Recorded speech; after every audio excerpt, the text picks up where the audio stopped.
Hi, Nick Tuckert here with the Historical Fencing Guild. Well, folks, we've got a pretty interesting video coming up to you tonight. We're going to be talking a bit about what was on my shoulder because a few people who have missed previous weeks have, asked about it in my messaging. We're going to cover a little bit of what's coming on, including my special appearance that's coming up election night, and we're going to talk about the future of the channel, some interesting sword fighty things, and we're just going to get rolling on some goodness. So, first off, the Historical Fencing Guild is always hosted by yours truly, Nicholas A. Tucker, author of The Simple Sword. We are made possible by sales of The Simple Sword and everything else you can find at www.amazon.com/author/Nicholas Tuckert, being me. Sorry if I seem disheveled. I really was not about to take a nap right before our viewing when I realized it is indeed Friday. Thank you for the like. Thank you for the watch. I'm glad we're rolling.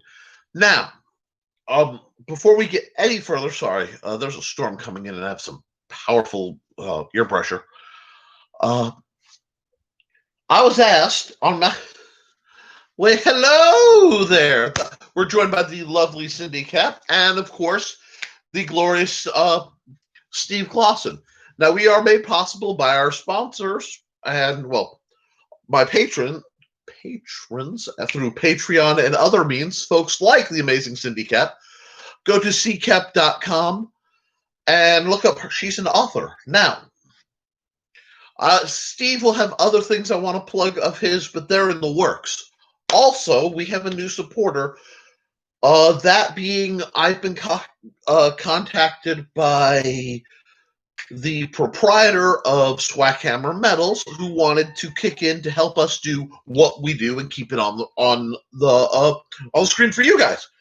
So I received a donation from Swackhammer Metals. Now they too are in this hiatus that seems to be the nature of 2020.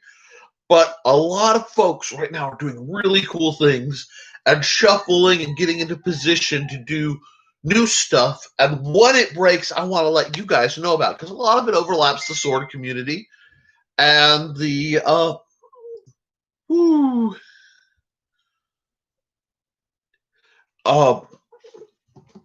wow, okay, sorry. I just got a message from Kelly Rothamel, wonderful art teacher, not related to this, but important enough it warranted my attention. I'm a slightly caffeine deficient, so give me just a moment. Well, this week I want to talk to you guys about something because I've been hearing a lot of I can't lately. And I will get to your question. Steve messaged me a question, and I will get to that in just a minute. But this is pressing. And the I can'ts is, I'm feeling lazy, I'm feeling tired, I'm feeling, stressed out. And I understand and I respect all that. But guys, we're operating on limited time here. What I mean is the vast majority of us are indeed mortal. And that means we don't have so much time to do stuff. So we really have to prioritize not 1 second. Whipping our glasses across the room. This is really going to be one of those streams. But what I got was I want to learn to sword fight, but I can't. I don't know how to make it go. It's too complex. And my favorite comment was, Nick, I heard about your book. How do you adapt it to being usable for people with difficulties, limitations? Guys, that's what we do. The book itself is about being adapted, not to prove it, of course, to fighting with limitations.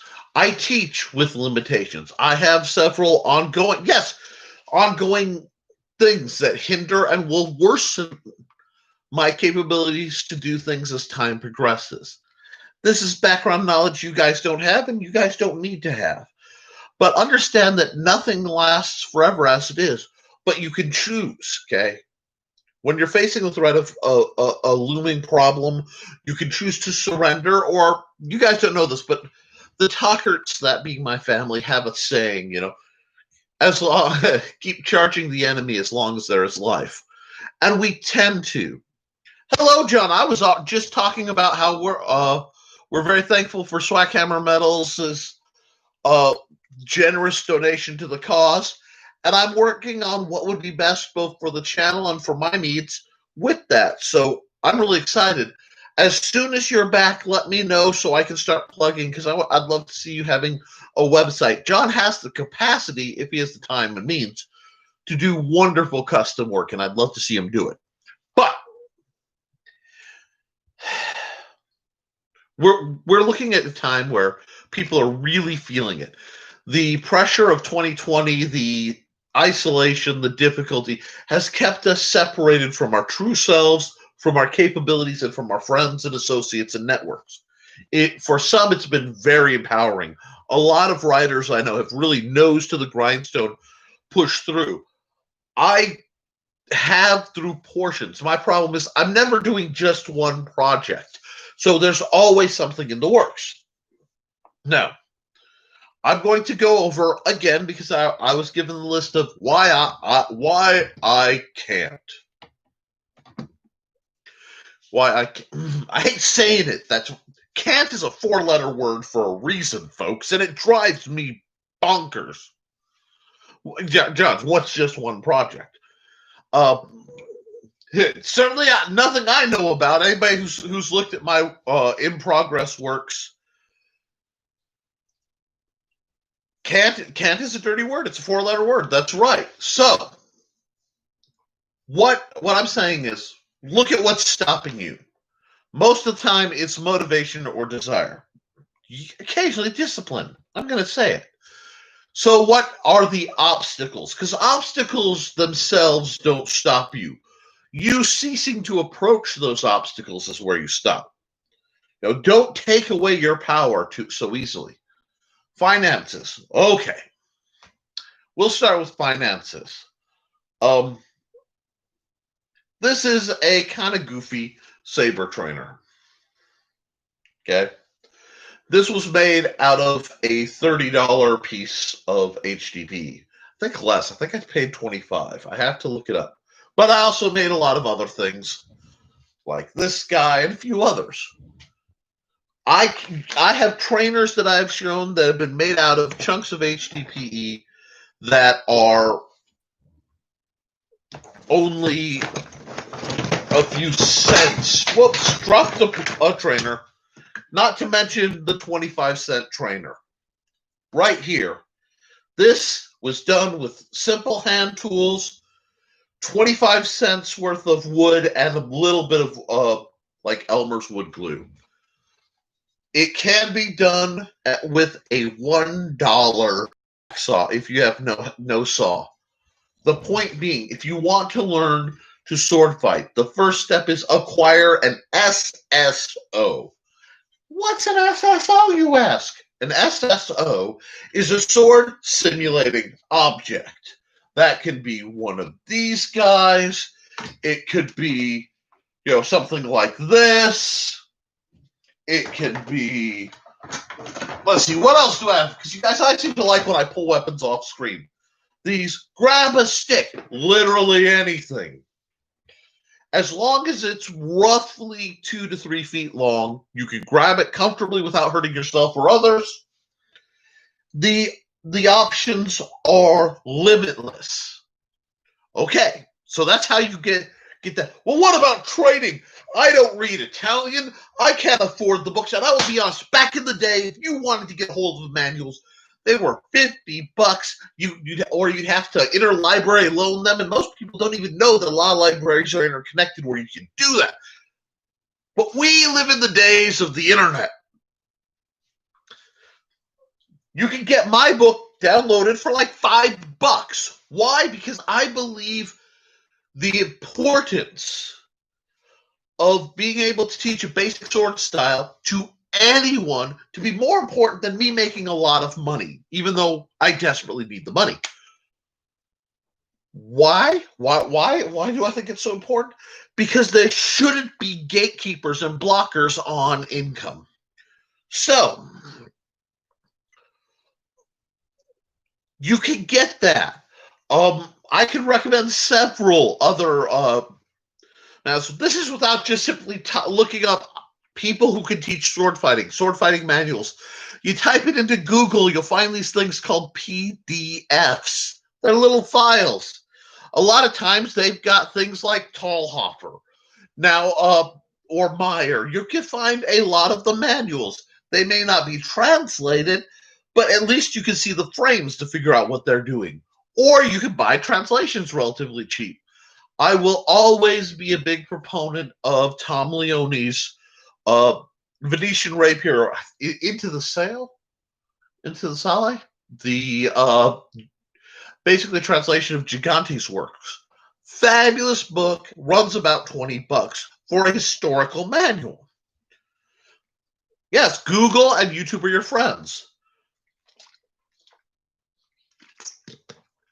That shouldn't stop you. Okay, so we got over the easy ones. Well, I don't have a group. Guess what? A lot of people don't.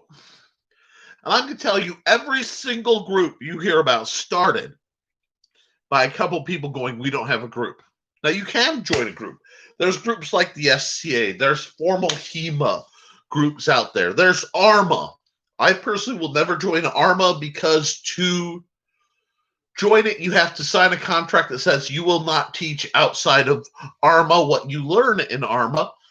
And I am pathologically opposed to that.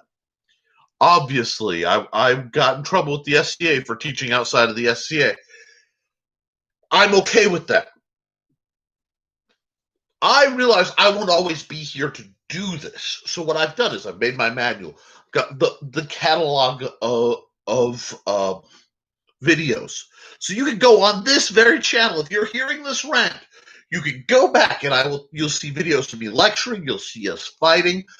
As things balance out and I can rearrange to have an indoor space, I will do more videos along those lines. I'm working on some stuff. You have to have faith in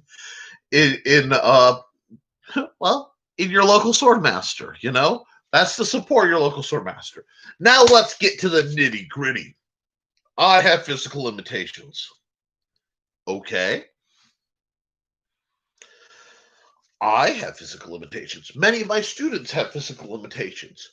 You have to now, there is a truth to there are some things you may not be able to do.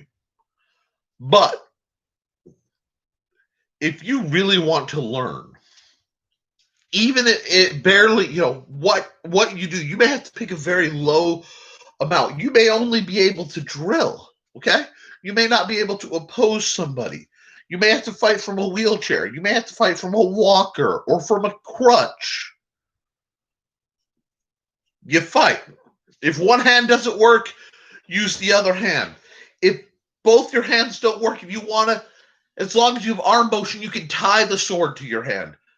As long as you want it, if you need it, if you want to study the sword, you can.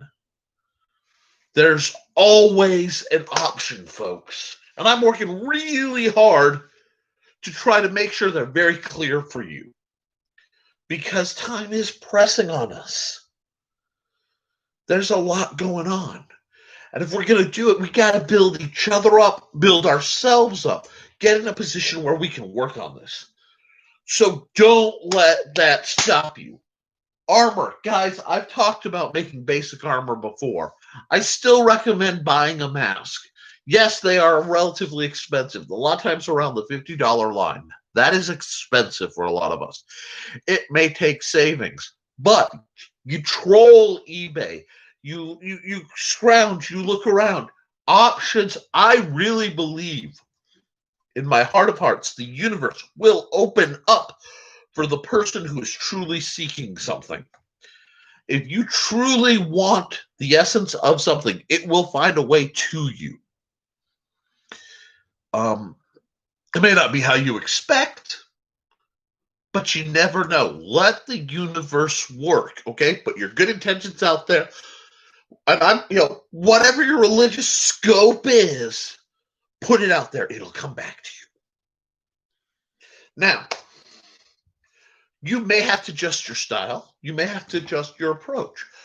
If you need specifics, you have specific questions, brother, I will help you to the best of my humble abilities.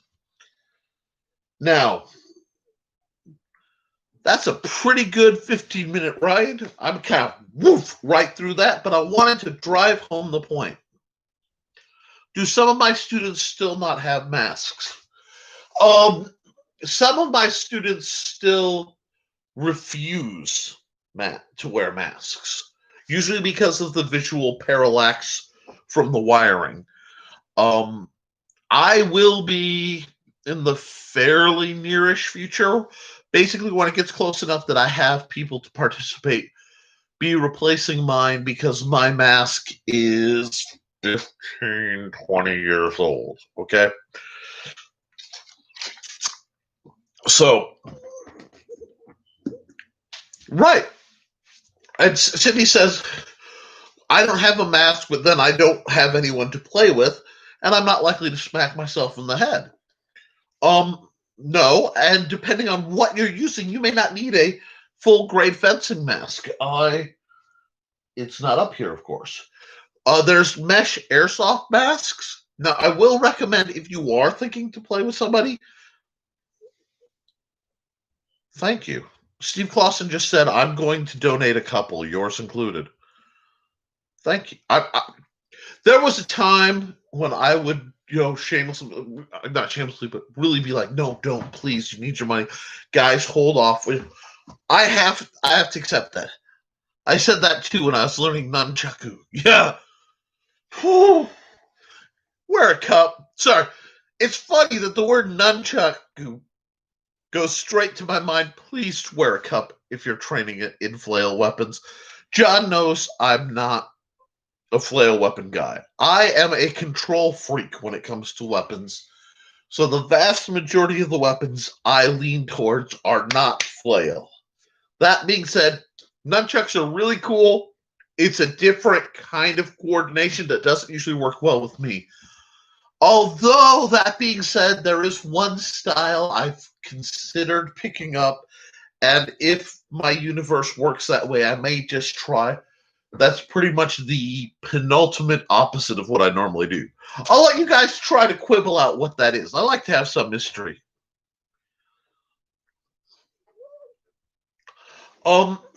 Cindy Cap says, if I ever get to play with others, I will acquire a mask that hopefully works with my rat glasses.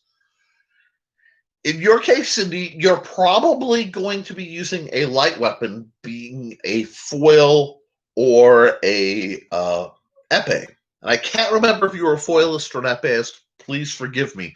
I know you weren't a saberist, but those grade of masks tend to be less expensive, and they're improving some of the airsoft masks, which I have one that's not here, that around the $25 line could possibly be adequate for a lot of what we do eventually. Because I'm not going to lie, when we get to where this corona thing isn't looming over us, and I've gotten my my personal stuff together, I've got some stuff in the works that needs done.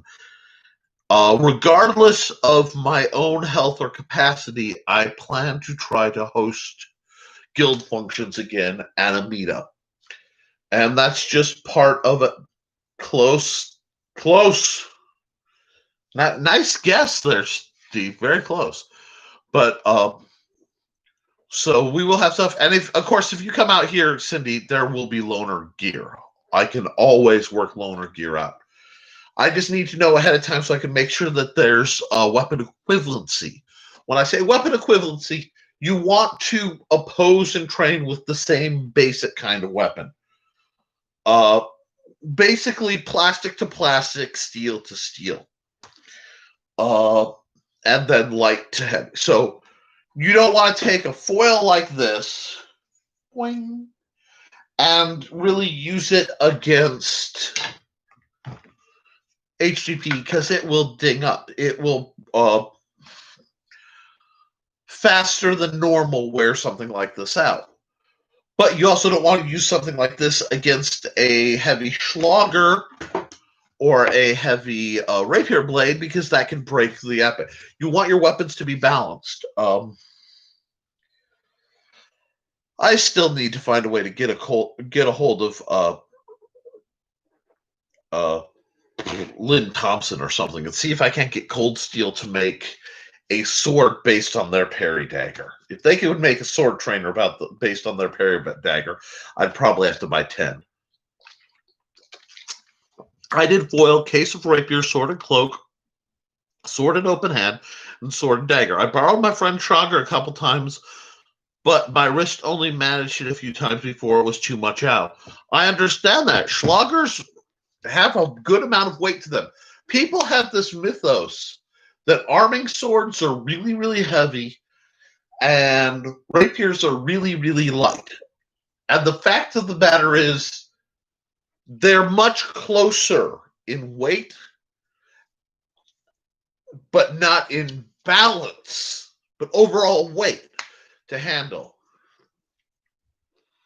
Oh, John says, other than masks, armor can be made free from pickle buckets from restaurants. Oh, yeah. There are a lot of options for making free armor or very low-cost armor, depending on what you are, what standard you're armoring for. I have to admit, I am in the quest for a new armored coat, but I'm also in a quest to greatly change my physique as dealing with medical stuff. So I don't want to finally get that coat, then lose a bunch of weight and have the nifty coat not fit anymore. There's some situations. And yeah, John says all my weapons are balanced, not usually blade head. And that's true. But we also might play with these guys and these guys who are actually remarkably similar in weight. But that's just going to cleave, cut, and do. These still make me happy. I can't tell you why. It's just years of playing with them do tend to make me happy. But I am still aspiring to get the sort of guys buy this list of gear, and I have yet to really achieve that because I personally am across too many organizations. That means I may need an Olympic-style foil to spar with Al one day, and my wooden gin to play with Marco if he ever comes back, the next day or the next bout. And then, with Steve, these guys are going to come out. And with John, it's my Schloggers. And with Cindy, it might be a foil or one of these. Really, Cindy, you might enjoy getting one of these. And I found these as cheap as $8 or $10. Usually around the $12 to $15 line. And they're normally black, mine's painted, obviously, but the Cold Steel parry daggers. These guys, like, if I had a standard of what I want in a training weapon most of the time, it would be one of these guys.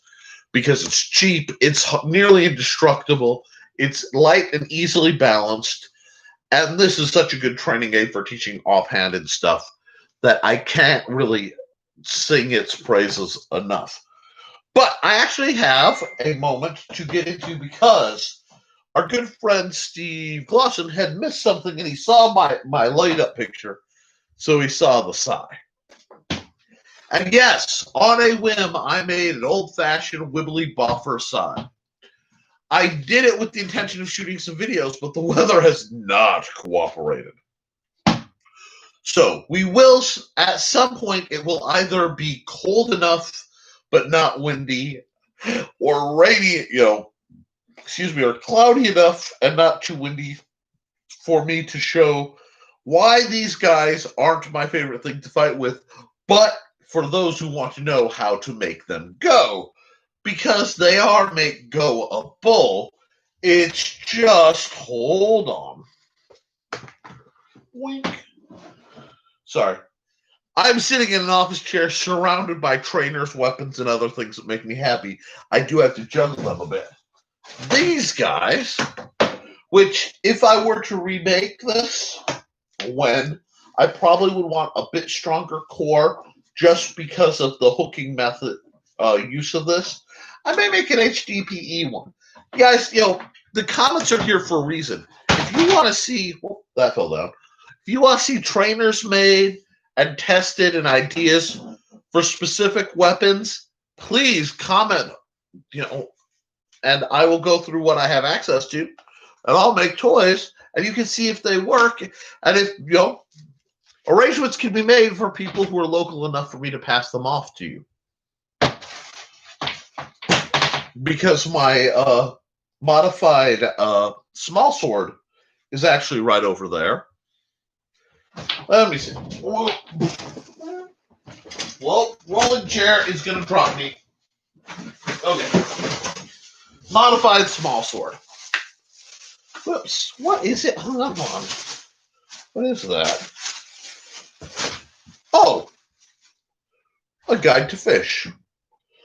Not this channel's primary, but it is interesting. This started out life you could buy it for 20 now. I paid 11 because it's me. Gin that I modified.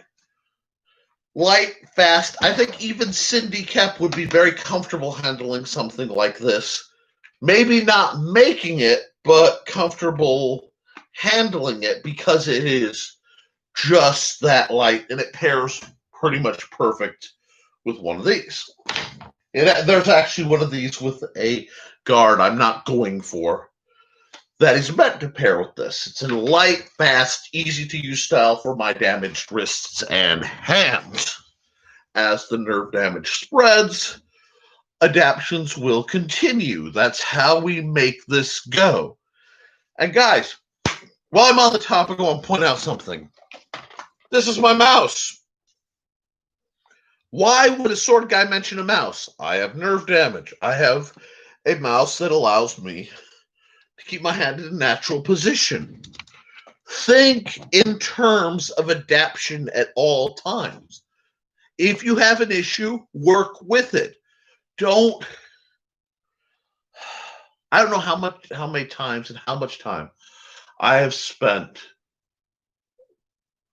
lamenting and internalizing the self-abuse of how dare I be weak? How dare I not be strong enough to do something? Guys, it happens. It happens to the best of us. It happens to the worst of us. It just happens. And what happens isn't, the scale is not the us versus the other guy most of the time. The scale is the you that gives up and stays on the couch. The you who won't take the few steps even. I know what it's like to only be able to make a few steps a day. And to lose ground and lose ground. And then you stop and you say, this is as much as I can lose. And you do what you can. And it seems like nothing, but you are lapping the you on the couch.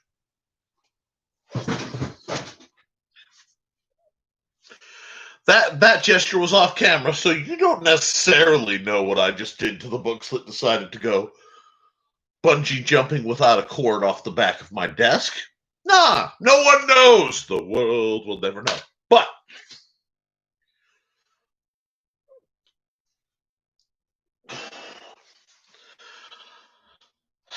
I have, let's see, news I wanted to cover. I'm sorry, I'm a little scattered this week. Yes, there is a style, and I only have one hint that I could give, but it would give it away, so I can't give that hint lightly. Whoops, that's not what I thought it was. We are going to talk. I'm glad that John's here because John doesn't know, in giving me my favorite little sword, he put me on a quest of infinite annoyance. This is my current favorite lifesteal sword for just personal stuff. I have other swords with unorthodox solutions can get around a lot of problems. Frenching from a chair or on the ground, or one hand in play, or with the red tip on my foil so someone with a visual issue can see it. Absolutely, folks. I'll put this aside for just a moment. I have worked and devised and tinkered with systems for the visually impaired. I actually had a legally blind student that we developed a system with two different clip-on bells. We fought single blade, single opponent. We asked the group around us to not cheer, but be quiet for respect in a very controlled environment. This is a list field that's indoors. When with that, with a bell that's centered and marks where my body is, and a bell that was taped to the tip of of my rapier, we were able to discern a system that he could use no matter how bad his vision was, and actually got to be very proficient. And as he was getting treatment, so as his vision slightly improved, he was able to do more and more. I'm very proud of his journey. He did leave the field, for personal reasons, but he did it, and that's what matters. Now, John says there's always time we must step back and wait until the body allows us to continue. Happens to all of us. I had to take a hiatus for over a year. Hey, I understand. I'm looking at some of my own issues that I've been dealing with and kind of I don't want to say putting off, but knew they were coming. And I'm making adjustments. And as long as I can be of service to the community, I will be of service, even if I'm just gimping around making gestures. I hope I will have earned enough respect by what I've done now that people will understand, even if I become more physically impaired, my vision and my assessment is good enough to have value and to be of use. Being useful for me is it's not quite paramount, but it's close. It's right after being, do the right thing, be useful. These are hardcore things. But we're going to talk about the sword briefly. John gave me the sword, and I love the sword. It is not a practical blade. It's not a fencing blade, and it's not a sword I would carry places, partially because of its historical nature and partially because it's just not. That being said, this is modeled after a Spanish bilbo. Bit of a misnomer when people think Spanish because it's much more of a colonial weapon. We're looking the 1700s, the model 1728 being a very popular variant. There is, however, a problem with being in love with this particular style of near sight saber wrap guard keyhole control. Beautiful thing. That's the name. It's called a bilbo. Do you know what happens if you try to look up anything involving the word bilbo in on the interwebs? Bilbo Baggins!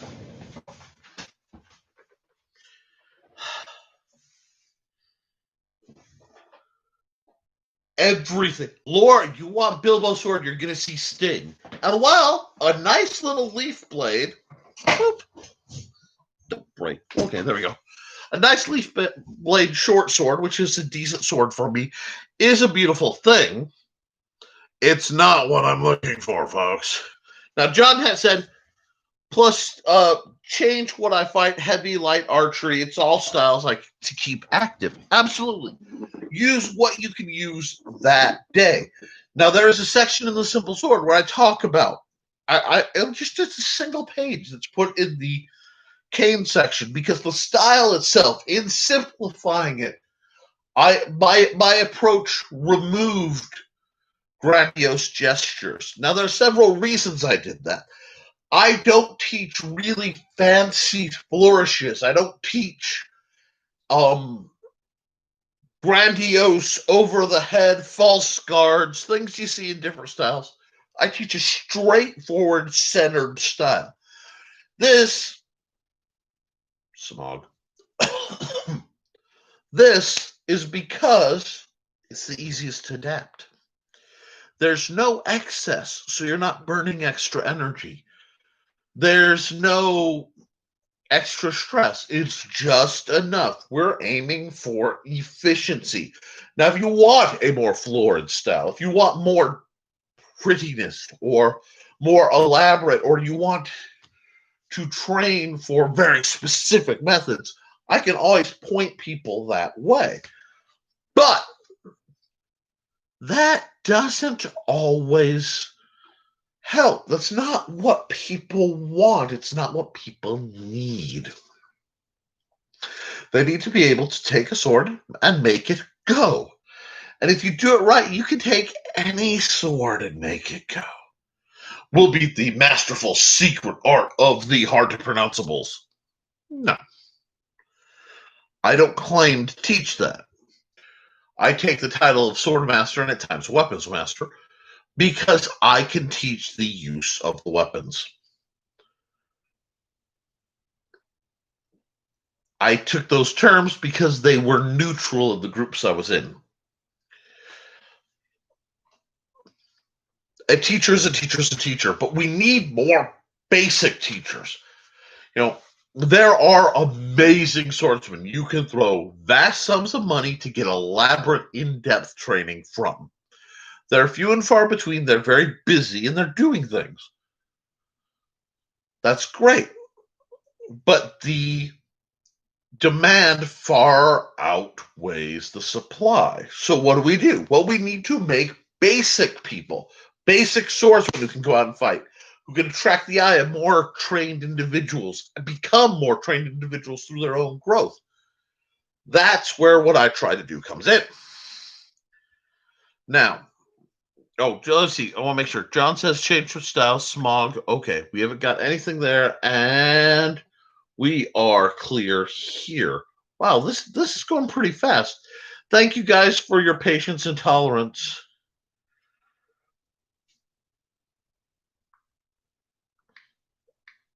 Okay.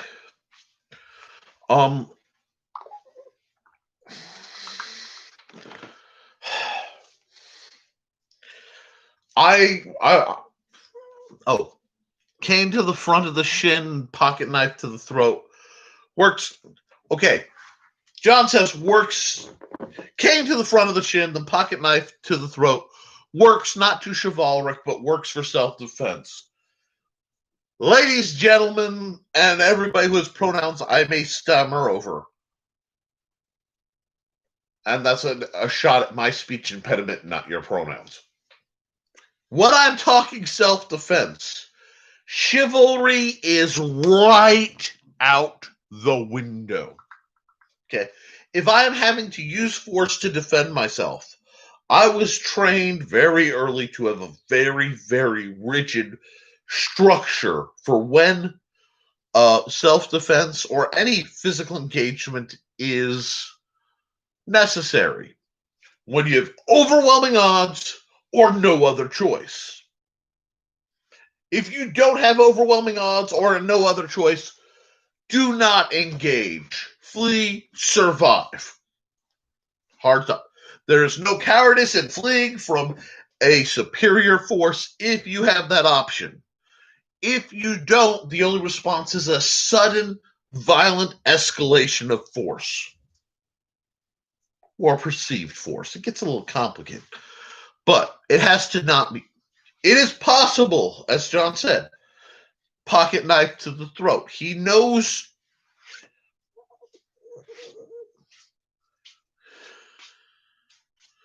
Okay. He knows that, yeah, run away. The better part of valor. Oh, yeah, discretion. My man, Fat Falstaff. That being said, if you are trained for defense, and I've actually been asked to do an improvised weapons video for Steve, and I intend to. I had put it off, and I said I wasn't going to do it. I was uncomfortable that some of the knowledge might be abused and some other things. And I've come to the realization there are more people who need access to a fast, potentially ugly, how to get out of jail you know, not how to get out of jail legally, but how to get out of trouble fast card, and absolutely run away. Now, my problem with the act of applied cowardice, which is what I train people, applied cowardice. Yes, yes, yes. Analyze and take the safest course for you unless you have no other choice. Now remember, this is not how one trains soldiers. This is not how one trains warriors. There's a place for that, and there are people for that. I'm trying to teach people to survive. Okay? That's not really popular sometimes, but I'm okay with that. I want you to live, he said, gesturing dramatically with a trainer knife. Knife, he says, don't die. But yes,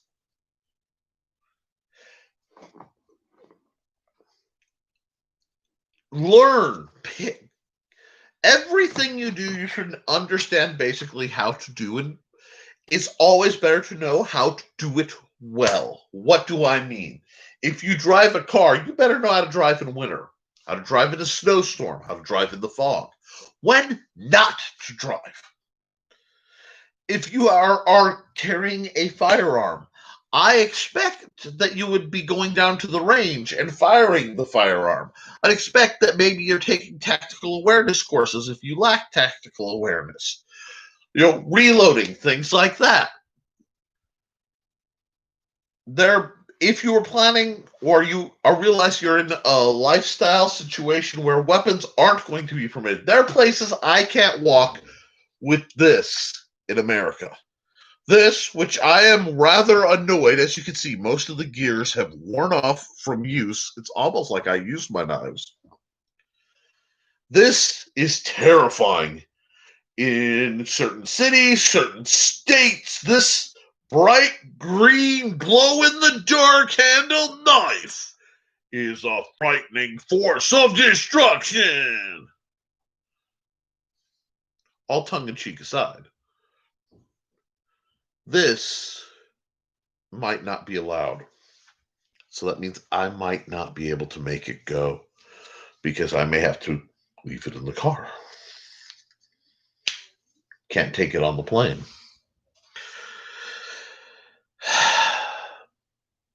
So I'm unarmed. No! No! I can do things with this. Not the kinds of things I can do with this, but I can do things with this. I am less than limited.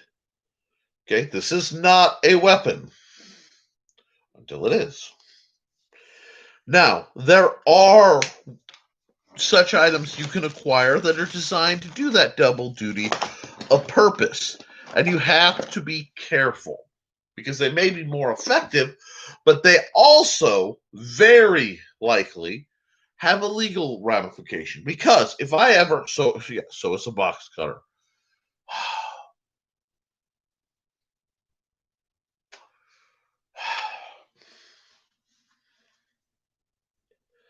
If you have to defend yourself, you have to think of neutralizing all the threats. Okay, guys? And right now, a lot of people are nervous, a lot of anxiety. A lot of people are scared. People get stupid when they're scared. Doesn't matter your leanings, doesn't matter your beliefs. The human animal is not something that's good scared.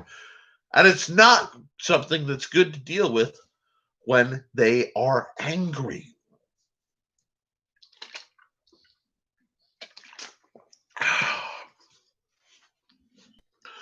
But perhaps the most difficult situation in my experience, especially for me, as I've warned people in the past, I can be scared and I can be angry.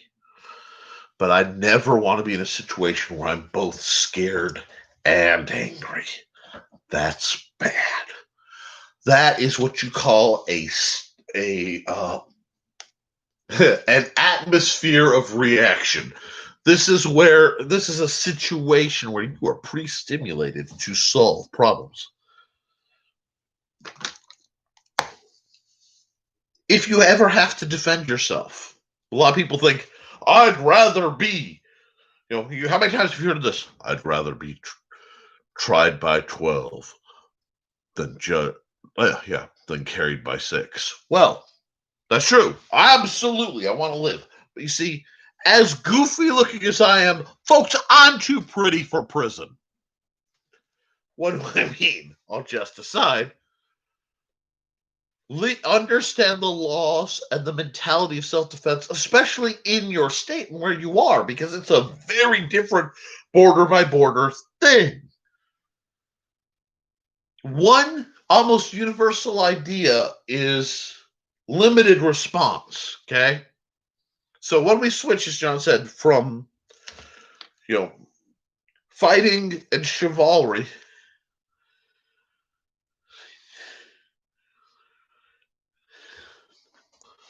yeah. When God bless Texas. When and yeah, John, yeah, you have. But when you have to defend yourself. And I say when because defending yourself comes in a lot of forms. You want to do it in a way that neutralizes all the threats. So if I can look at somebody and go, you're absolutely right, when they're mid-round, and that disarms them, I may greatly disagree, but you're about to be violent, and it's simpler for me to go, you're absolutely right, while positioning myself into a way to escape. That's not cowardice. That's, I'm doing something to neutralize this. I don't have to engage in a verbal debate that could escalate. If something physical is going to occur, I need to respond with the absolute minimum force necessary to do the job for the given situation. What does that mean? If somebody pulls a knife on me and I have an opportunity to run, I should run. If, I have to fight somebody, I get the knife away from them, and they are somehow disabled, limited abled, I should leave. Now, if I take the knife from them and they get poked in the process, that starts to get dodgy, lawyers and things. I take the knife and I F that dude up and proceed to go looking for more. Now we have a problem.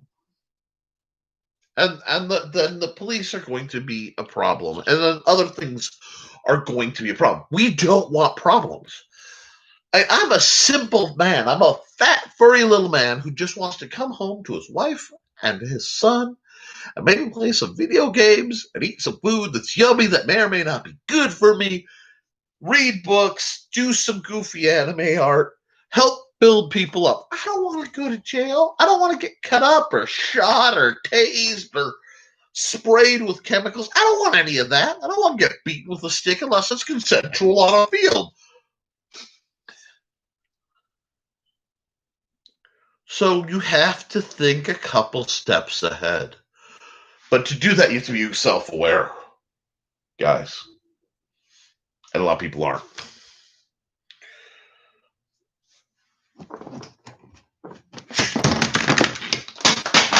Drop that. That's fine. Yes, I know. Okay. The most powerful tool we have. I can record. I can contact help.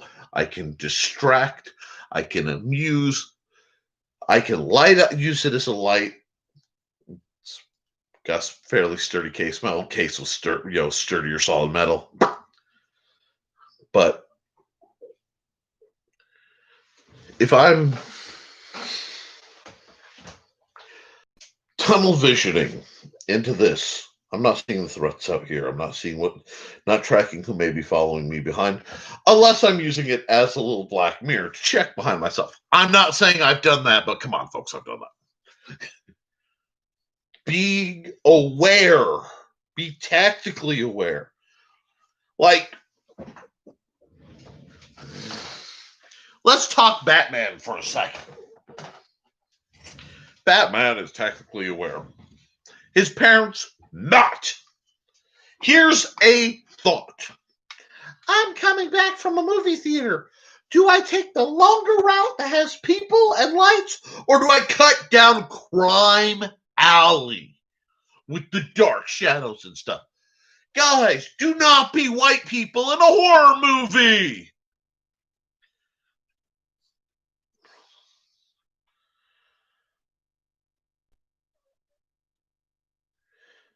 No, I haven't gotten to the people I have to protect.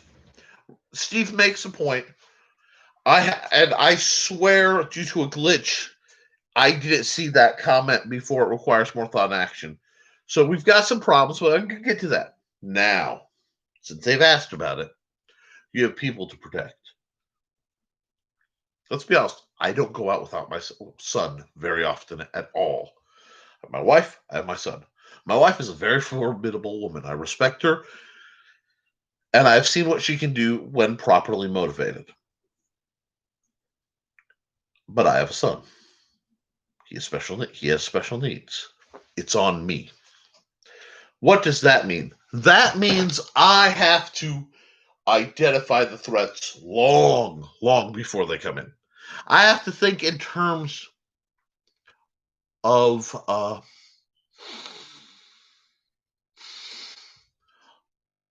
like you're fishing. If you're fishing for trout, you look for the spots where a lazy predator can jump out and ambush things. Predators, by definition, are almost all ambush hunters. It just makes sense. The bad guys go from a position of concealment, and they attack hard, they attack fast, and they attack with advantage. So you're watching out for that, and you're steering extra away from that. You take less chances. Now, yes, there are times where if I am threatened and my son is there, I have to defend him. I have been in situations like that. Then it isn't the ironically less chivalric, I just need to live through this. It's the I have to put myself between my kid and harm, and that does escalate a whole lot. And legally, there's some understanding there. What did you do? I had to stop him from hurting my kid. And at the end of the day, if you hit if it goes to a trial, and you can look at jury and go, this was a clear and present danger to my child. I did what any reasonable person would do.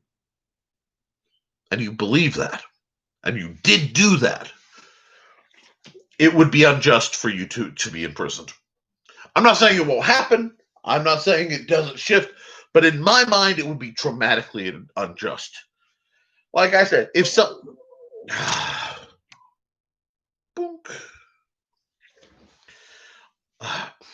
computers hate me, but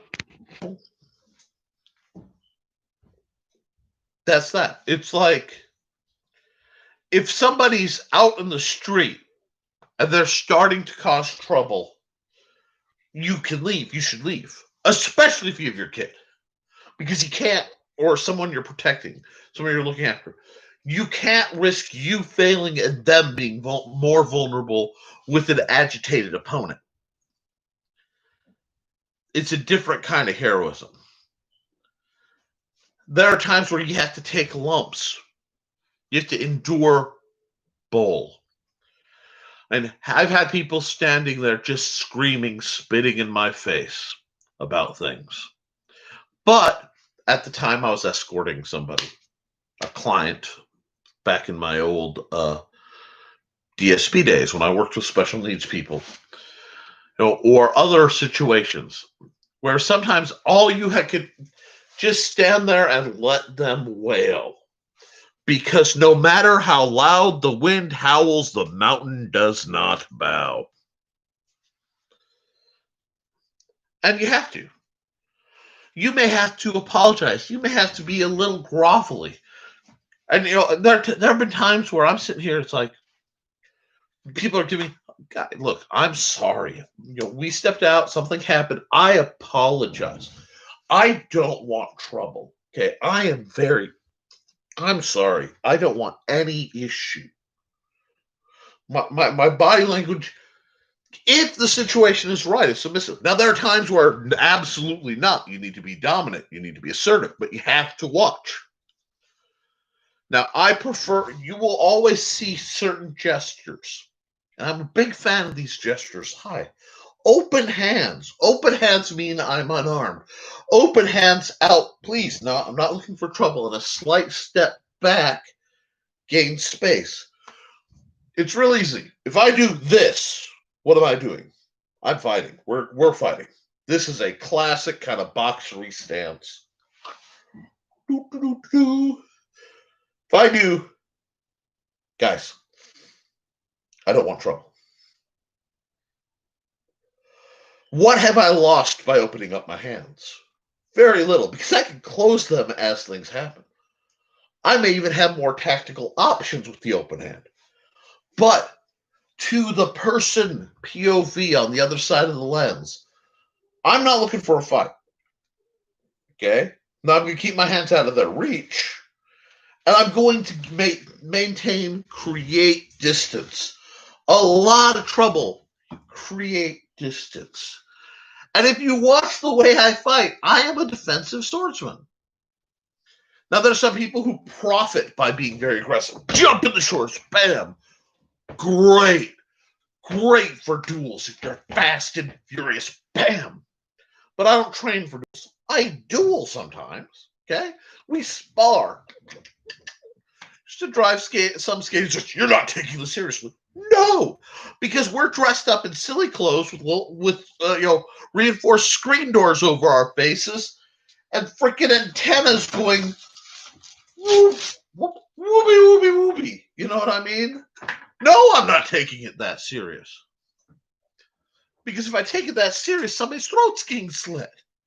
I don't want it to be mine.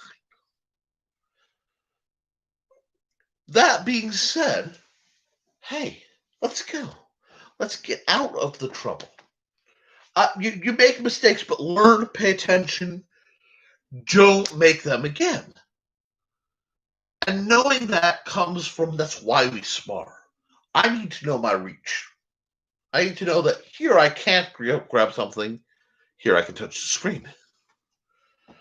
That level of understanding and then keeping conscious where I am in the three-dimensional environment is a great step to keeping alive, because I'm going to tell you, predators can see it. They don't want to hit the dude who looks like he knows what's going on. Now, mind you, I got it bad. I got it bad because some see that cane and think weak.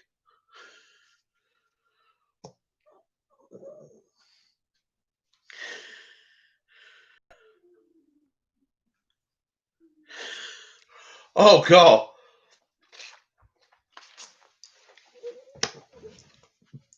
Sydney Kep just said, be careful, someone's standing. 1 foot forward, one hand down near the leg. Easily hit half of Rhode Island behind that arm and drop into a fighting stance. I'm sitting. But you mean, yeah.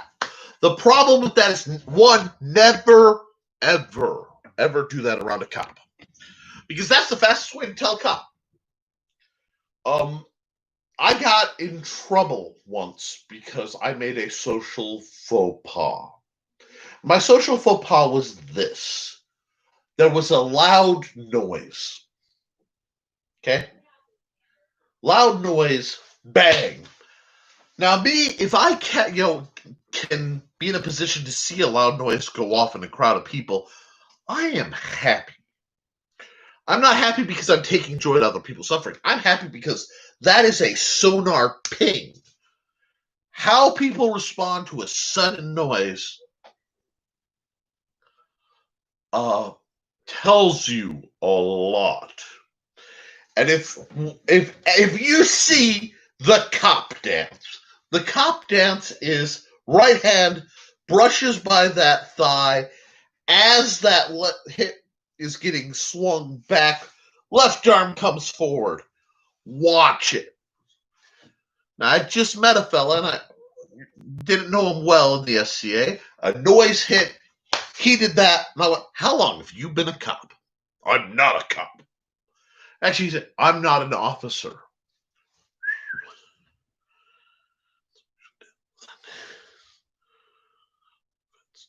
Exactly.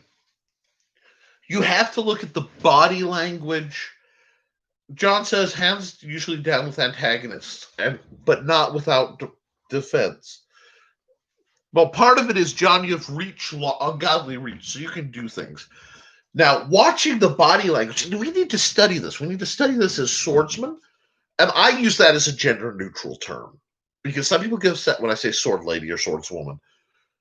When I say swordsman, I don't care whose genitalia is what. I really don't care if you're a freaking Barbie doll and got nothing going on down there. We're sparring here. But watch the body language. Watch how somebody moves. Look, like I said, for fencing purposes, look at our videos. It's part of the reasons I took them, so you can see how people fight. I have a very well-trained eye. I'm very good at assessing motions, intents, and options. People who are armed, when there's a loud noise, tend to go for their weapon, either to secure it or be ready to deploy it. People who are shady like to pre-deploy.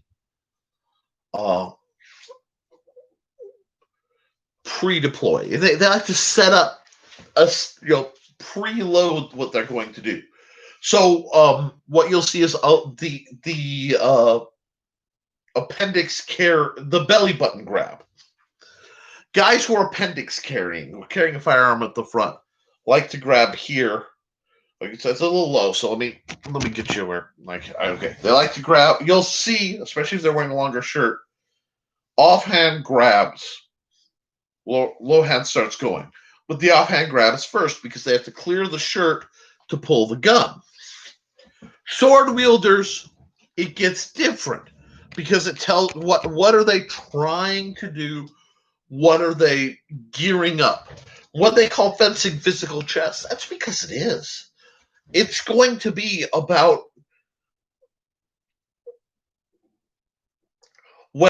if I do this, you're going to do that.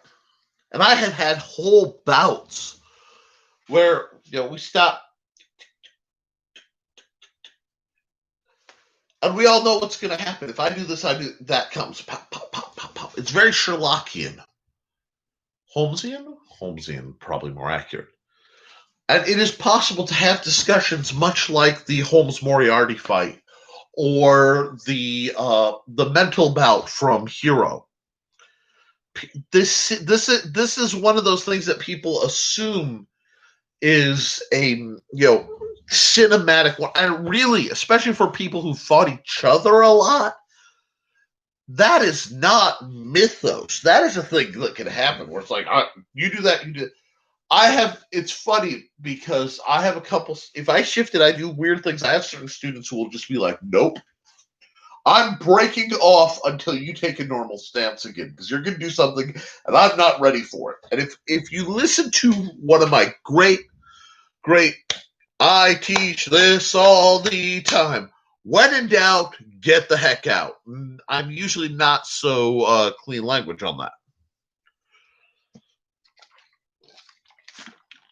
Oh, blessed is the being bringer of life, even though that is not coffee. That is black cherry caffeinated with a little bit of vanilla to make it nice. All right, I've been on for an hour, so I want to take a minute. Thank you guys. Thank my patrons. You guys are awesome. That's Cindy Kep. That's the amazing Steve Augusta, who's been my patron from day one, even though he's gone through a lot. Someday I'm going to make it up to him. And to my non-Patreon patrons, people like Steve Clausen, who's donated gear, experiences, the reason I have access to the cool hand knives I've reviewed.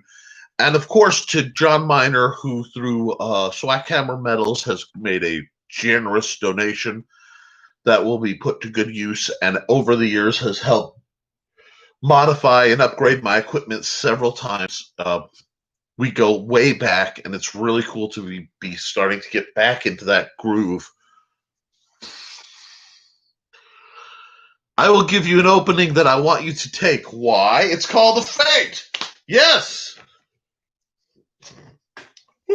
Alrighty. If I do that, my name isn't Jesse in this case. Rest in peace, Jess. What are you doing? Oh, okay. And this is how I teach students. John's seen me do it with a lot of people.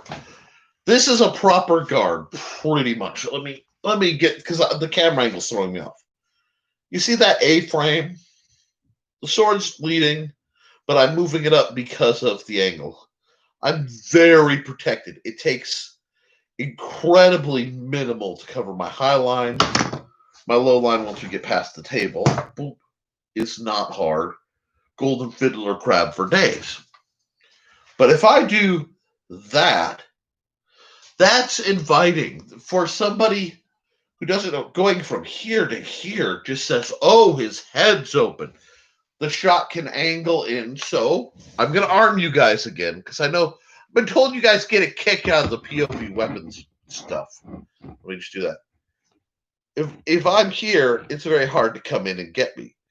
If I'm here, there's temptation. But by making that temptation, I can then predict that you'll do that. So I can do shady things like counter thrust, catching the Quillian and opening up this hand to do bad things. Okay, cool. Wait. I think my next construct will be a sword for you guys to have. Let's see. I'm right-handed, you're right-handed. Cool. Let's get this here. Now, if you're looking to stab me, which is neat, I have to do something about it. But if I leave it open, here we go. I'll use short weapons so it becomes a little easier just because of the space. You guys have a lot of reach on me, but that's pretty much my normal environment. I need to control this before this can do anything. So my options are the more obvious. I can cross and tangle. Whoop, don't want to lose that. Man, I balance a weapon nice. Bring that back online there. Okay. But this has to be dealt with. So instead of where is the attack coming from, like John was saying, if I can leave to a newer opponent, very obvious opening, like this, oh, that shoulder starts to look delicious. Boink, no. And then this stabby, which you can't even see by the nature, cross parry, comes up under and pokes you in the arm. I'm hiding behind your sword. Sorry about that, guy. I know, it's not very nice. I'll be the first to admit it. But you're sitting here online threatening me with a weapon, so, you get the benefits. Now, I talk about that because that's what we do in a duel.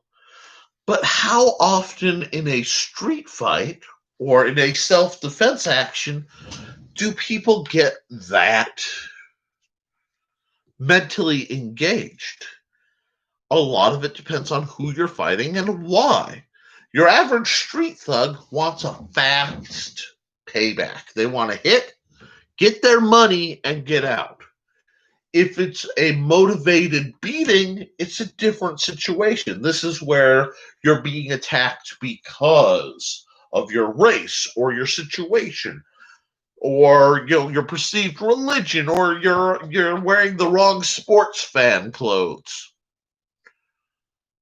Then they want to extend that engagement. They want to fight. Okay? And even in those cases, somebody who wants to hurt you may be very different than somebody who just, man, let's go. Let's go. They're psyching themselves up. No, dude, no thanks. Don't turn your back on them because you'll get right punched in the back of the head and it hurts like heck. No, man, you win. You're tougher. What? Dude, I'm a chicken. Why? Because I don't want to go to jail. Now, there have been times where I've had somebody yelling and they're doing stuff. I'm thinking to myself,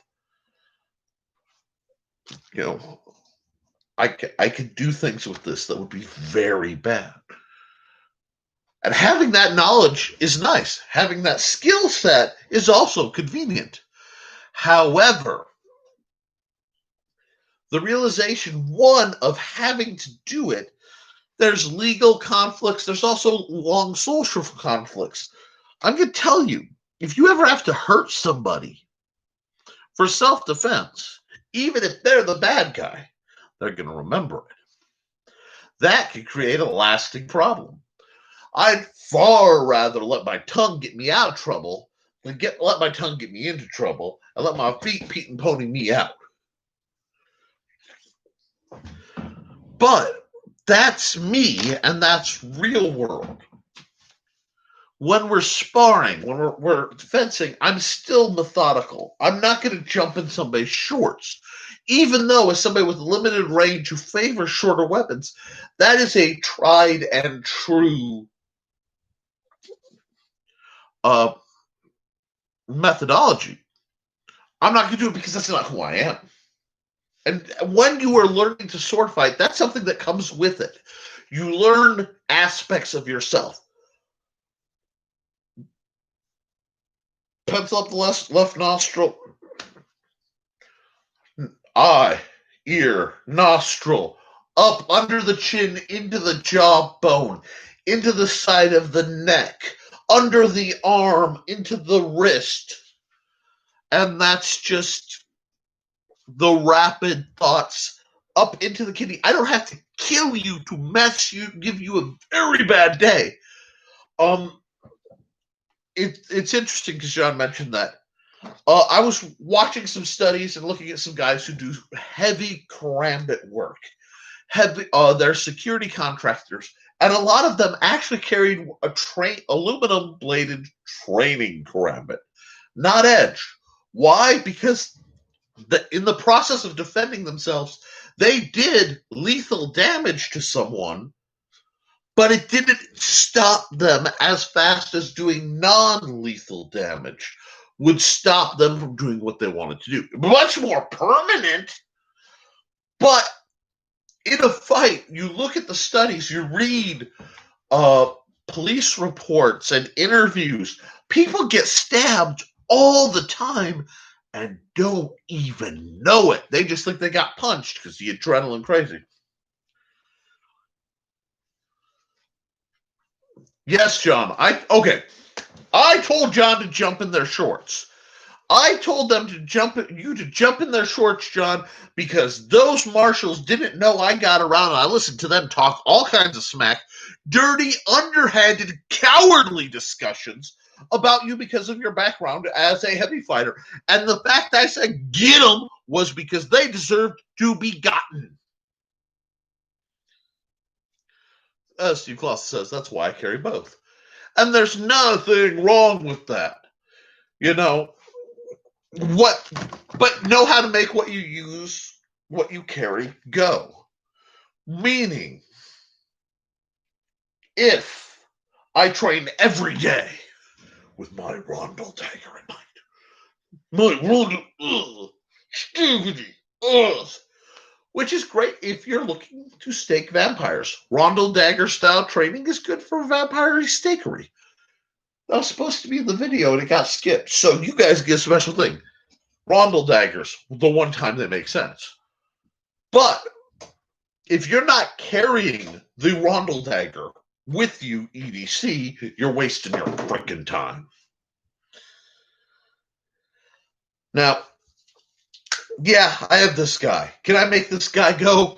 Absolutely, I can make this guy go with extreme prejudice.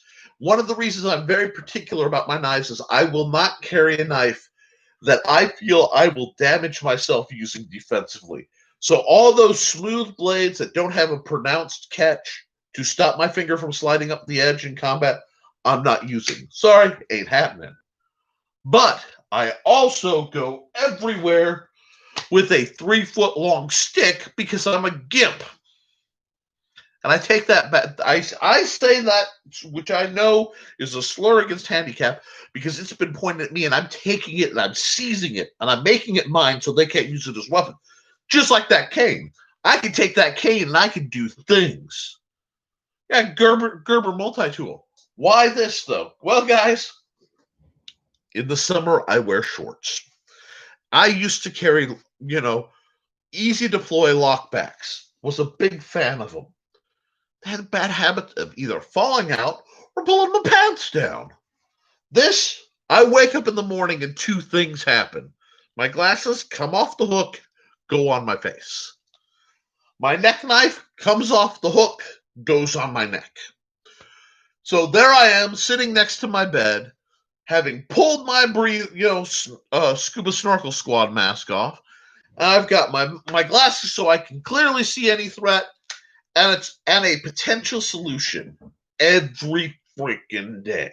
This makes it better than a great sword because I'm not going to carry it. You pick something, use it, carry it. That's EDC, folks. Train with it. Train reliably. The next thing that happens is my hand reaches out and grabs my carbon fiber cane. Huh.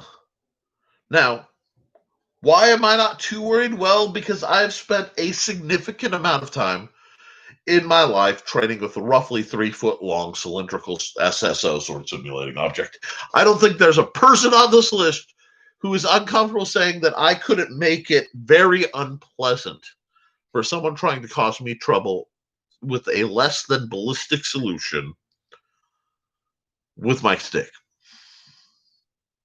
Now, if I'm going hiking, if I'm going camping, strange things happen like this guy comes out.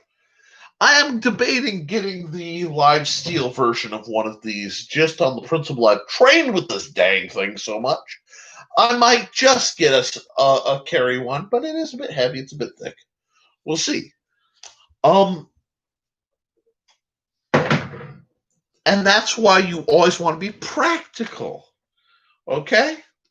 Now, I love fencing. And I don't just mean fencing. When I'm playing, when I'm having a good time, and you'll see that. Look up the rapier bouts with me and Trey. Steve, I thought I gave you one. No, you did not. If you're responding to one of these, you haven't given me a live steal one of those. But one fencing, it's fun. It is fencing. It is light. It is fast. And honest to gosh, if I could find a proper sword cane, and I have a couple sword canes, but I don't know if I have one I would consider a proper sword cane. I'm incredibly particular about my weaponry. That would come into play much more. But I also look at it, having spoken to prosecutors, to chief of police of Michigan City, a few others, there's a sense of why are you carrying it? There's actually, then I still have to. Cool, thank you. There's a sense of why would I care? There's actually, in America, less stigma against concealed carrying a weapon, which I cannot currently, but in the future, that is a process I'm looking into. A firearm has less stigma than carrying a sword cane. It's weird, but America is culturally strange. Yeah, but when I'm fencing, I start giggling, I start distancing. Hey, yeah, we're gonna have fun. Tinkety tinky, nope. Tinkety tinkety, nope. And I miss it. Part of why I am fat is I've had no one to fight in very, very long time. 32 weeks. I miss sword fighting. I do. I miss it. But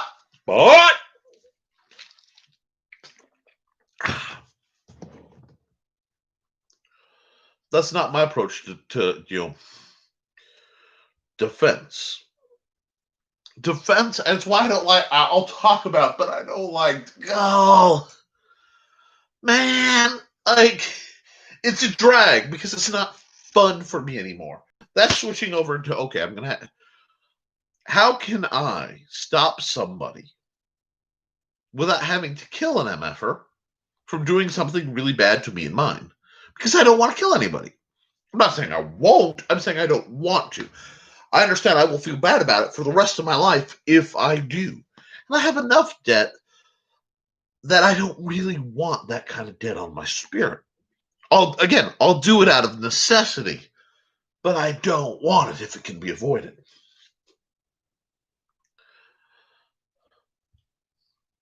And that's one thing. There are a lot of people, a lot of martial artists, a lot of swords people who talk about violence, and we live in a culture that fetishizes violence. It really does. It glorifies.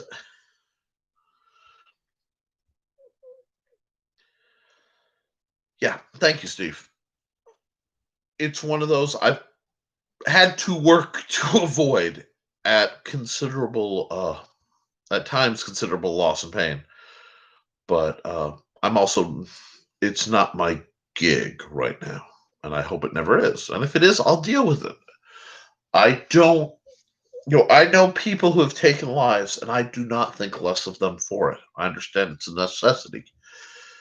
But there are a lot of people who, like I said, fetishize it from a perspective of having no understanding about violence. And I'm not talking, you know, lethal consequence. I'm talking about, I know people who've never gotten a fight, but they'll tell you how.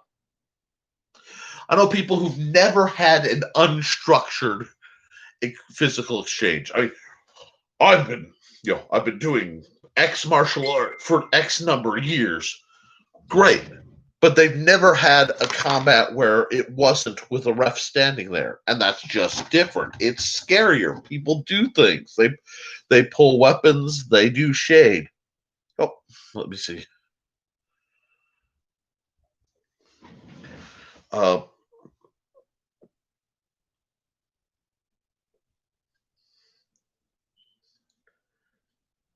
it's not fun. I Over the years I did a lot of because of my employment background. I'm working with extremely behavioral folks. Want to go canoeing or picnic at the reservoir? Sure, John. I'll go picnic at the reservoir. Let me just put on a full tack suit and bring, an appropriate amount of equipment. I'm thinking something along the lines of a carbine of some sort because I just don't want a pistol solution. Anyway, I'm kidding, John. And you know what? I'd love to go canoeing again. I'll just bring my own dang flashlight. Is that a banjo? Yes, it was. Yes, it was. It was a banjo, John. Canoeing in the dark. Creepy, half run down hunting shack. Do you want to hear banjos? Because I will tell you that is an experience that is not what you wish to repeat. But joking aside, thanks for the tone change, John. I take a minute because I do have some announcements I want to make sure get out because you guys need to hear this. My good friend, associate, and a bit of an inspiration to me, Brian K. Morris runs the Rising Tide Publishing Company. He's also a bit of a YouTube personality and howitzer. I understand that spelling for howitzer. Yeah, no, heavy suppressive fire ahead of time would be fine. Yeah, you just have an A10 sort of clear the field. Anyway, I've been asked to appear on Clever Title Pending at 8 o'clock Eastern Standard Time on the Rising Tide Network. And I will be putting that link out best I can to discuss the guild and books and fencing and stuff. In part as a way for the people who just don't want to deal with the drama of election night, because Lord knows it's going to be dramatic. And to help something float that just a little bit. We're going to I'm going to talk. I'm not sure. I'm going to answer questions. I hope you guys can be there. It will be a little different. It will be more a question and answer format. I'm sure the amazing Cindy Kep will be there and firing useful questions for authors about how to write sword fights, the language of sword fighting, and the tropes and things. I've gotten into it in earlier videos, and I'll get into it there too. Possibly even get into some game design for the stuff I'm working on for Luke Stone's Terraform Comics, the RPG that is still in the works and developed. I have to make it pretty at some point. But so I hope you guys can be there. I will continue doing videos as I have in this format pretty much as long as the virus is still a problem, the danger bug. But I want to get back to filming educational videos and training. And if I can get some stuff fixed up, there was a bit of real world problems that have impeded where I was going to do some shooting. Do some basic armoring, maybe. I need to know what you guys want. I serve my community. This isn't about serving me. Yes, as a venue, I mentioned that as author of The Simple Sword, my book's available on Amazon. And I do plug that as an artist, you can look at my stuff on www.deviantart.com/NickT. But I'm here primarily as a resource for the guild, who usually check this later, and for the people who don't, you can't afford. A lot of people can't afford to take seminars. They can't afford to get in and talk to sword masters and stuff. And hi, Secret Chef. Yes, Secret Chef is the guy. But I like that I can review things on the low end, because if you want high-end, expensive reviews, go to Skullgrim. He'll whip out some Albion sword that costs more than my car, and he'll tell you that it's probably pretty good, or that it may not be. And then he'll do a destruction test on a sword that costs more than my car. That being said, I did see something interesting for the guild whilst shopping around. That being Cult of Athena. They're on back order, but they are selling 22-inch bladed Dussicks for about 20 some odd bucks. So some of you that might really appeal to, so I want to throw that out there. Now the temperatures are dropping, assuming I am medically still capable of it. I'm planning to try to get back into metalworking. I miss it, and I want to make some knives. I want to make a Dussick. There are a few other things I want to do that, with the right arrangements, I should be able to. And if not, well, then I tried. But we're going to keep shooting down that route until I am otherwise stopped. The other little bit that I usually do about this time, at least once a month, I try to hop on woodenswords.com. Wow, that's pretty cool.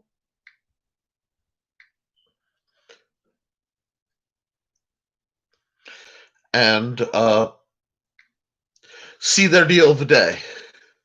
So I'm going to let that log up here to see if anything really new is popping up. They are starting, I wanted to mention, to make more female-oriented training gear. And I think that's a wonderful thing to work toward.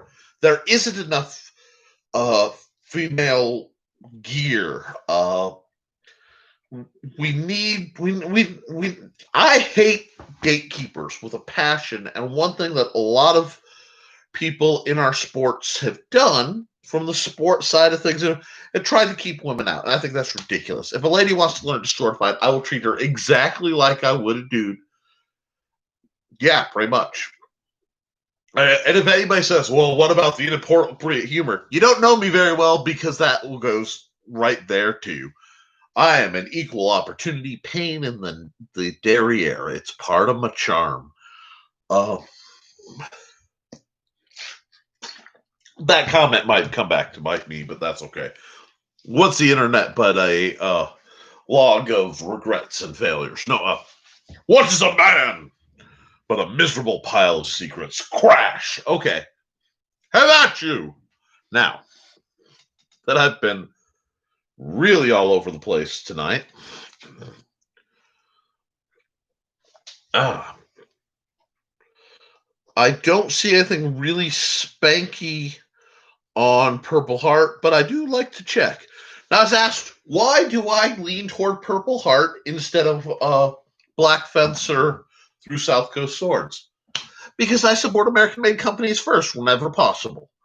I'm still, though it's hit or there have been some issues at different points, I'm still a big fan of Zen Warrior Armory. I'm still a big fan of Purple Heart and a few others. I'm really looking forward to a couple people I know. John Miner makes amazing under the title Swackhammer. Swackhammer Metals makes some amazing live steel and, to me, more important, fencing riggings. He makes some beautiful fencing riggings. And I think last I was talking to him, he was doing things that were really combating the overcost. Nick is a true, yes, I am a true pain in the derriere. I admit this gleefully. It's who I am. Tell you what, this thing makes a wonderful fidget spinner for those of us who stammer. But while we're talking, I told you about that. I am still working on my intro to the axe, a sort of not. It won't be a full simple sword length thing. It's going to be thrown out as a smaller publication. I'm not sure if it's even going to go to print or just ebook, but I am working on that. My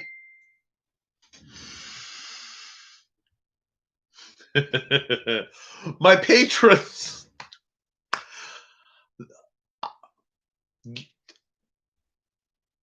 occasionally, some of my viewers who know that I keep my Facebook Messenger up over here like to send me things to see if they can get me to chuckle, laugh, or derail my thought. I actually appreciate it because it's amusing. But mostly back online. Wow. Yeah. No, I lost it. Guys, congratulations. I'm going to give like a bonus point to Steve Clausen for completely derailing me with about a 4-word sentence. That being said, let's have a beverage here. Okay. How we do? I know I've been real serious this one, and I'm sorry if it's been a little too dark. But it's also a lot of stuff that needs to be said. And I believe in putting the truth out there and putting it, like, if you're not happy, you should have to fake being happy. If you're concerned, you should be able to express it. So I do, and that's how I work through it. But I also really like the guild. I am really kind of pleased. I had a fun video where I went on for like 45 minutes just talking about how to approach dealing with vampires. And that is part of the Patreon video list. I'm putting those up.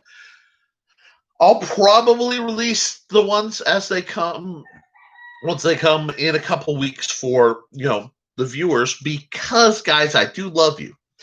And I don't, like I said, I'm not big on paywalls, even when it profits me. But getting back to where I was a little bit, the intro to the Axe will get a preview up to the Patreon viewers. And then after a certain point, I will then release it to the public as an ebook.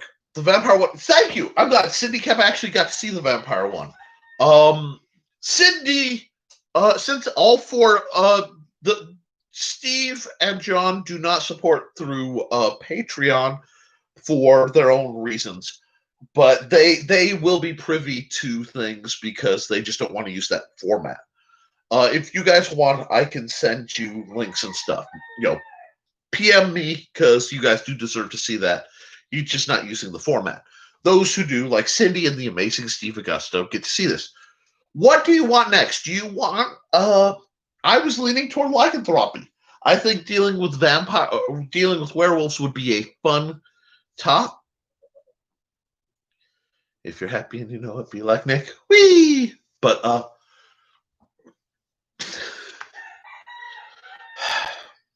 sorry, you said be like Nick, and I thought my first thought was obsessing over Elvira.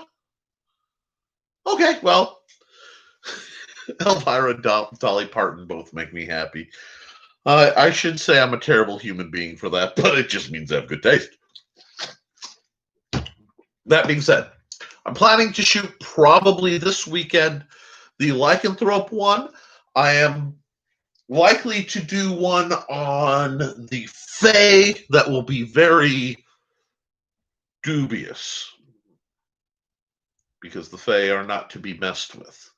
A lot of people think of the Fae metaphysically as Tinkerbell and Legolas, and they really need to think of it in a more eldritch Lovecraftian line of thought, where the pretty light thing will eat your face.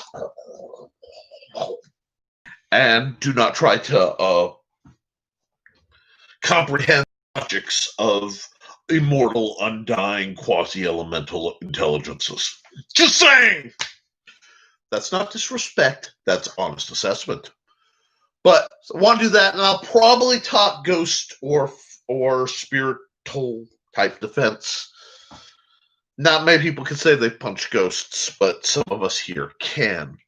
Yes, redheads, gotta love them. I have a weakness for redheads. I will admit that. That has nothing to do with tactics or other.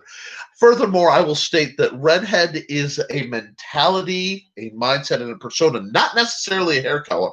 Because I have known redheads who were not necessarily red-haired. It's complicated. That really doesn't necessarily equate to this, but it does have validity. Now, once we get through the election, once we get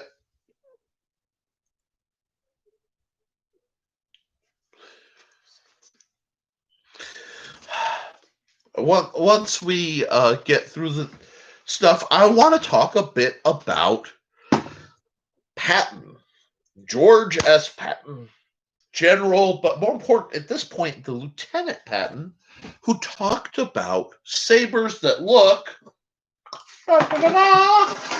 roughly like this beauty. Now, there's a great, it is still raging today that the Patton saber is a sword, not actually a saber, because it's not curved. This is fascinating, and this is not actually a Patton saber. This is something else entirely. We'll get into, but it's close enough and a replica, and for the mentality. So I have a couple. I have Patton's manual, which I actually found for like $7, translated, published through Amazon. So yeah, I snagged it. And his defenses. There's another book in that series I might acquire to discuss.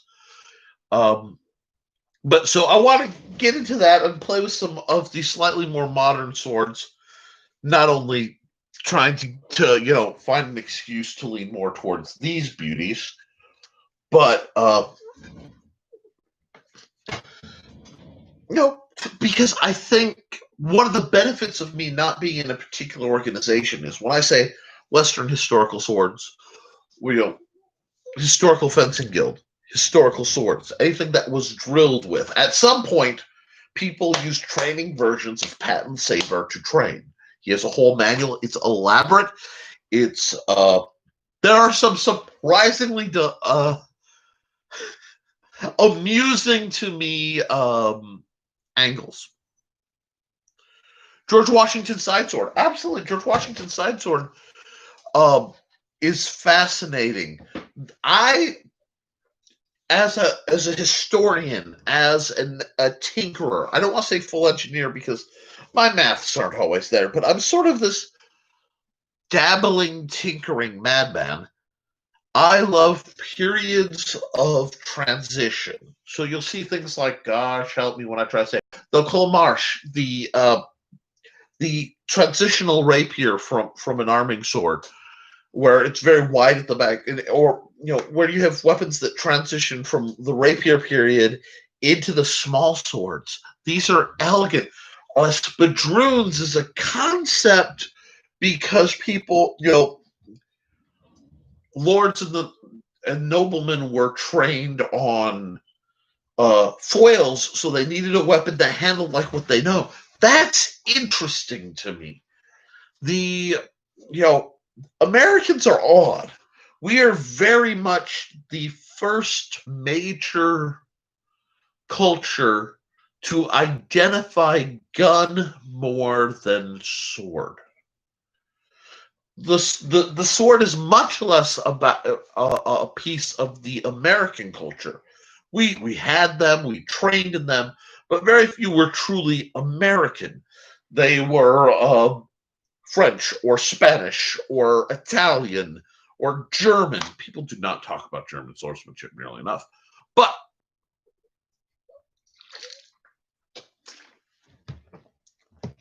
when you think of American melee weapons, ironically, we think of a Bowie knife. Now, much, much larger than this thing, but this blade. We think of the tomahawk is a very American weapon. Even though the French really came to love it very quickly during the French Indian Wars, which is a misnomer, and I wish people would understand that. But the idea of an American sword is not heavily discussed. And I find that interesting to the point that historically American swords are denigrated in certain organizations. Certain groups will literally talk smack. And I find that fascinating because it's not something that our culture is much more. If you say America, you say weapon, you say gun. Like, okay, let's go historical. The Pennsylvania gunsmiths make the finest rifles in the world. That comes, oh, come on. Oh, because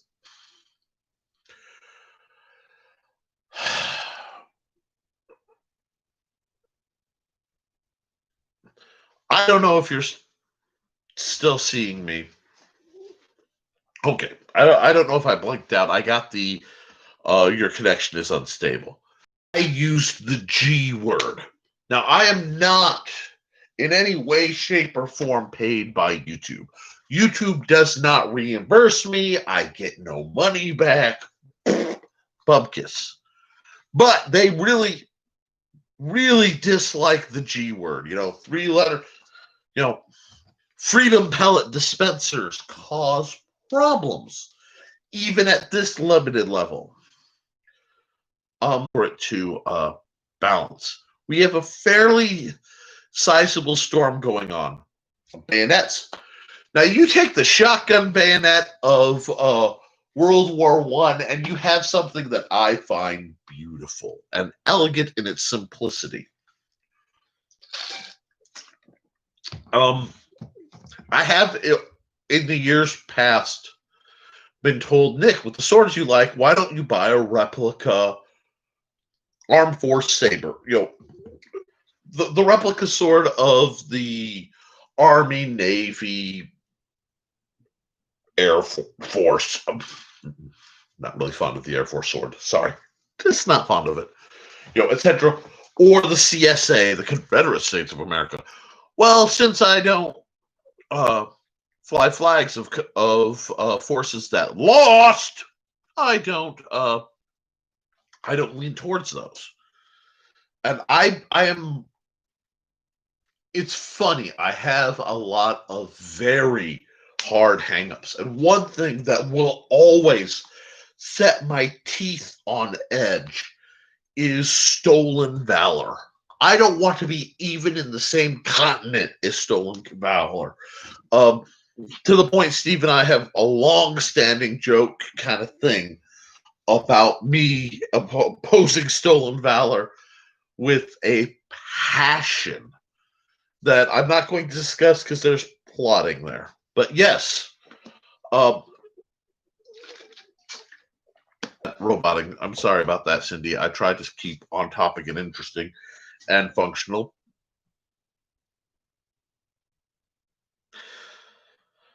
The net's breaking up again. So, I want to give you guys a bit of homework, okay? And this is, especially to Cindy, this is to John, this is to Steve, this is to Steven, Augusta, and, Steve, Augusta, Steve Clausen. You guys, Augusto. I'm sorry, my speech impediment. I appreciate that. I tend to hold myself responsible. I'm one notch from being Peter Parker's the most of. But I want to know what you guys want me to review. What kinds of weapons? What some more. Give me the content you want me to make, because I know some people have mentioned I've never done a cutting video. I'm not a cutting channel, and I suppose I could. My problem is the kind of things I'd rather cut with aren't high end and are kind of funky. But maybe we'll see. Now that it's not so bloody hot. I just need to know.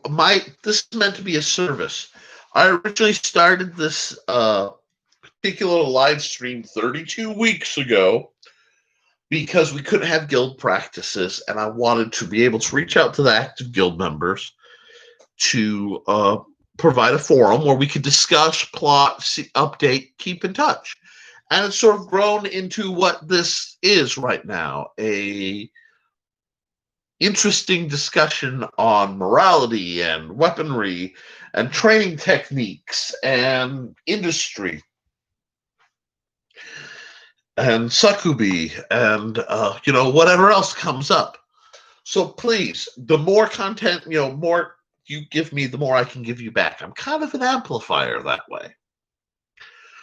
But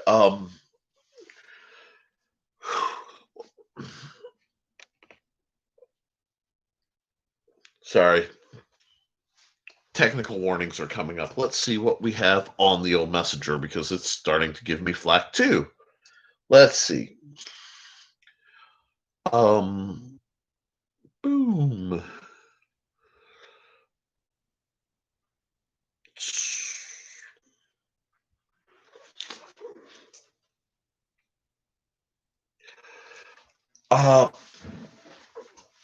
Really? Okay.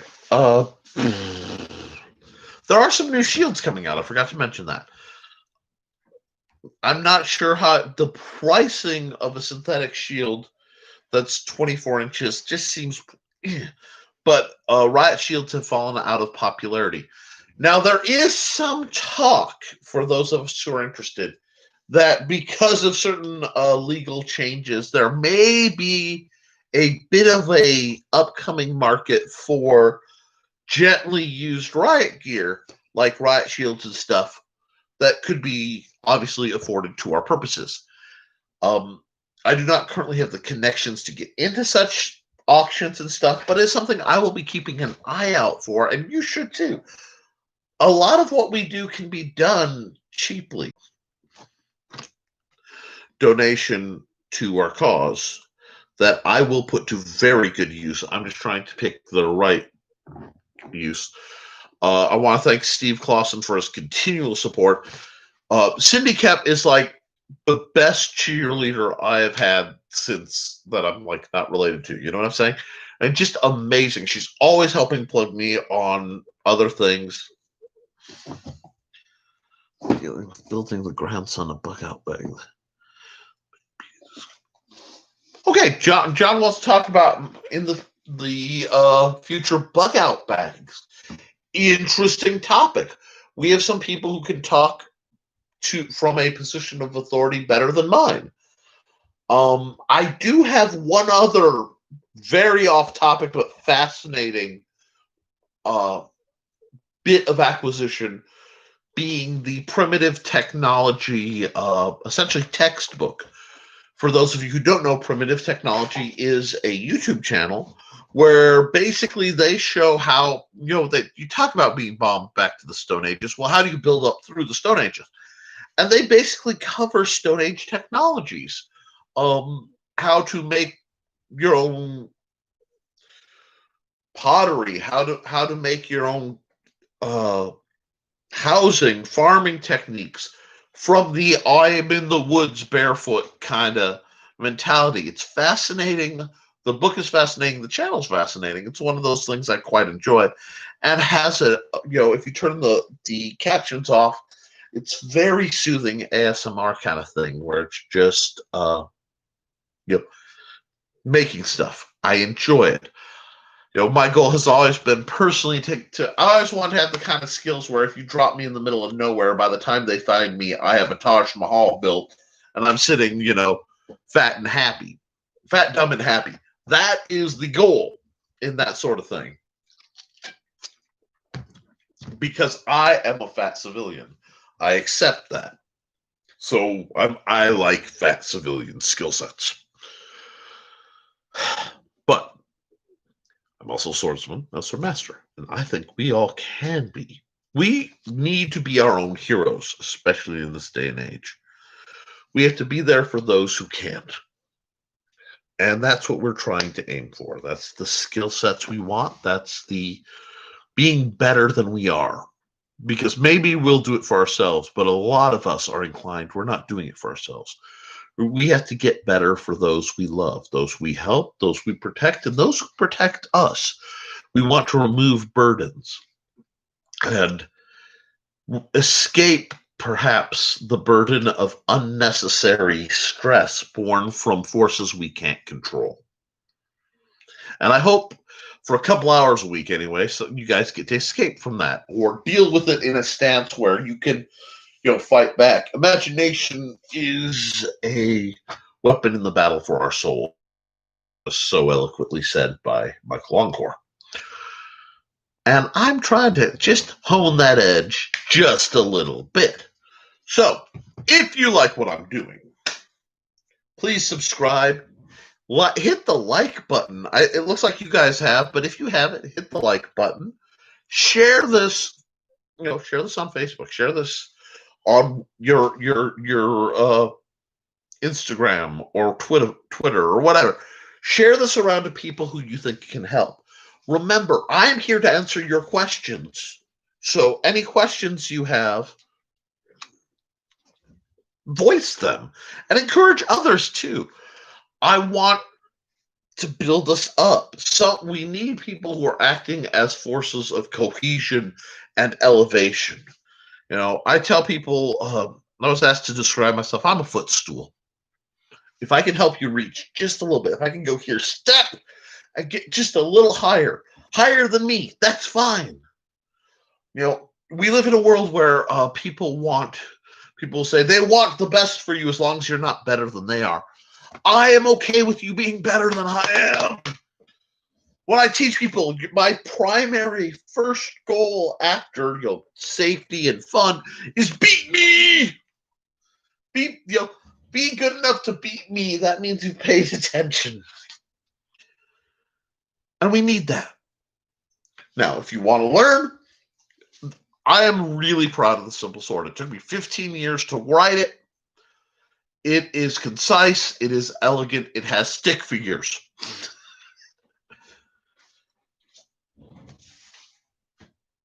Build each other up. I'm also a game designer. If you want to kick hell, tactics gaming wasn't complex or expensive. So you can look at that. If you really want to support, consider becoming a patron through my Patreon. I dance a jig at $1 a month. Anything you guys give me gets pooled together so I can buy more HDPE to build things or gear to train others. See, I have this bad habit of getting money and then using it to upgrade everyone around me. That's because suckers right here. No, it's because that's who I am. That's what I want to be. I want to upgrade my digital, You guys, the guild at large across the net, the guild who sometimes comes out and makes it, the people who read my book in other countries. I want everybody just to be a notch better. Hey, thank you. So Cindy Kep says, Simple Sword is a lot of good info. I'm about halfway through. Excellent. I want it to be good. That's why I keep the cost about as low as Amazon will let me. Because like a goof, I used color, so it treats every page as though it's a color page, so it raises my cost, but I don't care because it makes it easy to understand, and that's what I want, easy to understand. So look at that and share it around. You may know I didn't put a lot of protections on it. I would prefer to be paid, obviously, but I've been the guy who can't afford to get stuff too much. And I don't want what I have to be something that if you can't afford it, genuinely you can't get. Does that mean some people may defraud me? Sure, it happens. But I would rather give it to you than take it from you. I will be on definitely next week. Same bat time, same bat channel to help talk about swords and fighting and things. I'm not 1000% sure what the topic will be because I gave you guys some homework to tell me what you want discussed. I will also be filming, like I said, this weekend for the Patreon folks. At least the lycanthrope video. I want to get a lycanthrope video. It will be a bit tongue in cheek, likely, but most things I do are. And outside of all this, I know I've really meandered today, and I appreciate your patience. I've had a lot on my mind, and it's skewed me a bit more than usual. Thank you. Thank you for your time, your patience. Be good to yourself and be good to each other. Guys, at the end of the day, all I can ask is the one thing I ask. Support your local swordmaster.